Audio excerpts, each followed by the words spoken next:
In the past few days, a media uproar started over the visit of Sheikh Hamza bin Nasser of Qatar to the pyramids of Meroe in Sudan.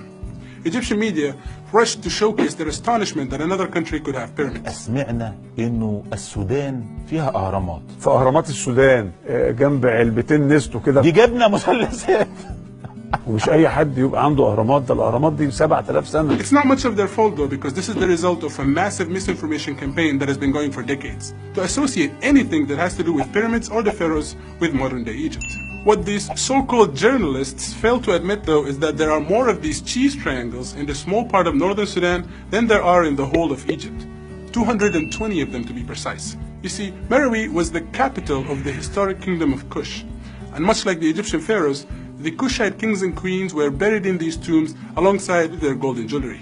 These pyramids, with some of them dating up to 4,600 years, are considered by many archaeologists to be even older than their Egyptian counterparts. But thanks to Sudanese neglect, combined with an Egyptian strive to conceal information about their existence, they were widely overlooked. Although it is frustrating for Egyptian media to try to demolish and obliterate all Sudanese history and culture, it's not unprecedented. Over and over again, Egyptian journalists have been falsely claiming that Sudan was occupied by Egypt. Some went even as far as to eradicate all Sudanese history by claiming that Sudan is an extension of the Egyptian state. الأراضي السودانية بالكامل كانت تبع مصر. أساساً ما فيش بلد اسمها السودان، ده السودان ده جزء من مصر. اسكت عشان السودان أساساً مصرية.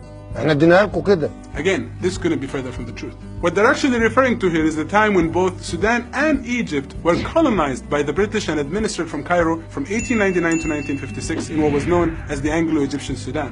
But historically, it was actually the Nubians of Sudan that conquered Egypt and ruled as the pharaohs of the 25th dynasty for a whole century. So it's more accurate to say that the current-day Nubians have a more legitimate claim over the history of Kemet than modern-day Egyptians, who are mostly the descendants of the various civilizations that conquered Egypt throughout the years. One more misconception to put to bed here is the notion that the Nile is somehow an Egyptian property. While it's true that Egyptians have always flourished alongside the banks of the Nile, and the Greek historian Herodotus wrote that Egypt is the gift of the Nile, this legendary river is actually formed in Khartoum and runs its longest course in Sudan. Sudan is a rich country, both geographically and historically, and any attempt to deny that will only portray your ignorance, Mr. Journalist.